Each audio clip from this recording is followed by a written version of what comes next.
சந்தனம் மணக்குது கற்பூரம் ஜொலிக்குது சந்தனம் மணக்குது கற்பூரம் ஜொலிக்குது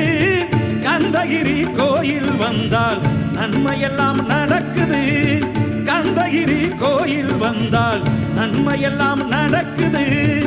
சந்தனம் மணக்குது கற்பூரம் ஜொலிக்குது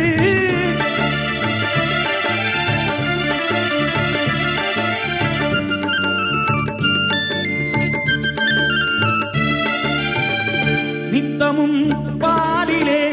நீராட்டுவோம் பச்சை நிறத்திலே பட்டாடை நாம் கட்டுவோம் நித்தமும் பாலிலே நீராட்டுவோம் பச்சை நிறத்திலே பட்டாடை நாம் கட்டுவோம் திருநீரின் தத்துவம்